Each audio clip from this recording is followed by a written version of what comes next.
Hello. Welcome back to my channel. I am Heather Tiemann. I'm a realtor down here in the beautiful Lexington, Columbia area of South Carolina. Today, we're going to be talking about spending a weekend in Columbia and what that may look like for you. I'm going to give suggestions, things to do, places to see, and we're going to kind of dive into it. With that being said, I'm going to ask if you could please like and subscribe to my channel. I'd greatly appreciate it. We have a goal of 550 subscribers by the end of 2025, and we're at about 525-ish. So I only need 25 more. So that's very exciting. We've grown by almost 100 subscribers since the beginning of the year. So yay. But let's hop on into this. Y'all ignore my hair. It has been raining every day for 3 weeks here. Every day. I actually have a sign in my office that I put on my whiteboard that says, "Alexa, please turn off the rain." Because at this point it's getting ridiculous. I'll take the heat. Just to get rid of the rain now. Let me knock on wood because I don't need that to come bite me in the butt. So let's go ahead and talk a little bit about Columbia. I feel like Columbia is a little underrated. People always mention there's nothing to do here, but there's so much to do here. You just gotta know how to look for it. So Columbia is the capital city of South Carolina. It's very rich in history. It's full of a college town energy. You have USC there. You have other colleges in the area as well. So it's a great mix of culture and food and outdoor adventure. So it really can be great for a lot of different people, from, just single couples or families, solo adventurers, or people just looking, young professionals. So I really think that exploring Columbia can be a lot of fun if you know what you're doing. I think a lot of Columbia's problem is they're not very good at marketing. They're not very good at explaining what they have to offer. So allow me. So how I would spend a weekend, Saturday and Sunday, in Columbia. So I'm going to kind of give you what I would do, but also give you some other options as well. So Saturday morning, it's always fun to start outdoors. You can stroll or bike the Riverfront Park. That is always a lot of fun. It's a beautiful parkway where you're able to, walk the trails, ride your bike, walk your dog, take a look over the river. It is absolutely stunning. That's one of my favorite things to do. Or option B, which is what I would probably do, and that is to go to the Soda City Market. Every Saturday morning downtown on Main Street, there's 150 vendors, local food, handmade goods, artists. So you see a lot of street artists. You can take your dogs. There's coffee. There's musicians. It is a fantastic way to explore Main Street and mingle with different locals, people that are moving here, people that, are just visiting. It is amazing. I love Soda City Market. If you watched my channel before, this is probably the 10th time I've mentioned it. But that is how I would spend Saturday morning. One of those two options. More than likely Soda City Market, because I'm more of a shopping gal than an outdoorsy gal, if that makes sense. So after that, I would head over to brunch, and you can go to the gourmet shop in 5 Points, which is known for their brunches, mimosas, and people watching. Cafe Strudel in West Columbia, which is just outside of downtown. It's like a funky little place. They have famous hangover hash browns, which are delicious. Then you can go to Hall's Chop House if you're looking for a little bit fancier, just a touch fancier, because they have like amazing brunch options with an upscale southern flair to them. Bonus, there is also a rooftop brunch at Hendrix, which is also going to be a little more pricey, but it has a fantastic downtown view. So after you finish brunch, you want to get out and about and do some stuff.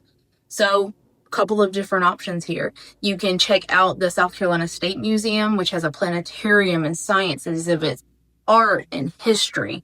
You can also, if you're looking for a more family-friendly option, which very likely what I would do, is I would head over to Riverbank Zoo, which is a must-visit for families or just animal lovers in general. It's rated one of the best zoos in the Southeast. And if it is during the summer when you're visiting, great time for you to go to the splash pad there. So fantastic options. If you're wanting to go shopping, you can check out the Vista for art galleries and home decor, or Divine Street for boutiques for local fashion. And after you've done your afternoon activities, it's time for dinner. You're hungry. You know, we've only had brunch today. It's time to eat. If you don't go for brunch, go back to Hall's Chop House. Amazing. Again, a little higher end. But you have Motor Supply Co Bistro. You have El Giorgione's for Italian. One of my absolute favorites. I love El Giorgione's. And then also Terra in West Columbia for a riverfront fine dining experience. After dinner, you're not done yet. You're not ready to go back to your hotel, your Airbnb.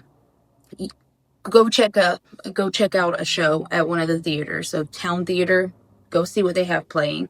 Grab drinks at Smoked Roof House. Go play some games at the Transmission Arcade Bar. Lots of options there. Or you can just stroll along Gervais Street or Main Street for different bars and live music. So, some options for where to stay if you're wanting to visit downtown Columbia. I highly recommend Hotel Trundle. That is a locally owned hotel, and they spend so much time, energy, and effort in making this an incredible experience for you. So it is a boutique Art Deco hotel that is downtown.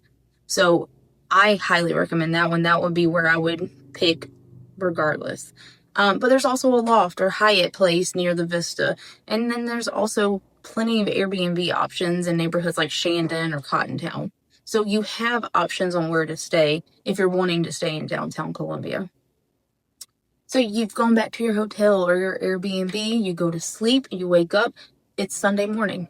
You want to have a lazy Sunday morning, chill, unwind. So go grab coffee at Enda Coffee or Curiosity. Just take it all in. Enda and Curiosity, they have a lot of fun things in there. Go look at all their trinkets and really enjoy yourself. After you leave there, maybe you go get brunch at the Hampton Street Vineyard. Fantastic brunch options there as well. For your afternoon activities, you can paddleboard or kayak the Saluda River. That is a very popular thing to do. There are quite a few rental companies that you can go. Palmetto Outdoors is one. You can rent tubes and just tube down the river. A lot of people really, really enjoy doing that. You can also, during the afternoon, if you want to, go take a hike through the Congaree National Park. It is South Carolina's only national park in this area, and I also feel like it's underrated as well. One thing I always like to note about this national park is they strive very heavily to make it as natural as possible. It's not going to be like these massive state parks national parks where they've made it very touristy. They've tried to keep it as natural as possible. So keep in mind, it's going to be marshy in some areas.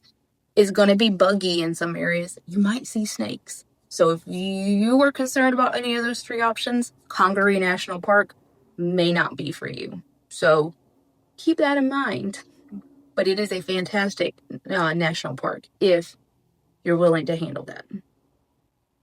And then after you've done your afternoon activities and you want to kind of wrap things up for the night, go out for a nightcap at Art Bar.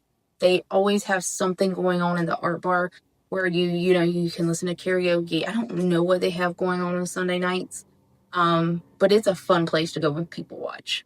It is a fun place to go and people watch and just have some fun drinks. So I know I spewed a lot at you in 9 minutes and 32 seconds, but Columbia is underrated and it has a ton of hidden gems that we could talk about for hours. Where I just start naming off places to you. So I really invite you to come here, visit, get out and about, walk around. You'll be really surprised what you're able to find in Columbia because it really is a cool place if you know what you're looking for. If you are a local here or you've lived here for a while, I would love to hear what your favorite spots are down in the comments below, because I'm always open to suggestions. I've lived here my entire life. I've lived in South Carolina my entire life, and I am still constantly finding new things to do, more things to see, and more things to enjoy. So I always love recommendations. If you are planning a move to the South Carolina area, specifically the Columbia area, definitely check out our Moving to Lexington, Moving to Irmo, and Moving to Chapin Facebook groups. They are linked down in the description box below. And if you would like to have a conversation with me about your goals and your plans for moving to South Carolina, particularly the Columbia metro area, my contact information is also down in the description box below. We can have a no pressure conversation, talk about your goals, your aspirations, and I can tell you if I think the Columbia area would be or would not be a good fit for you, because it's not for everybody. If you're looking for a tourist area, Columbia is probably not going to fit that bill for you, but we can talk about that and discuss your overall goals and your overall plans and see if this area may fit what you're looking for. But until next week, I'll talk to you later. Bye!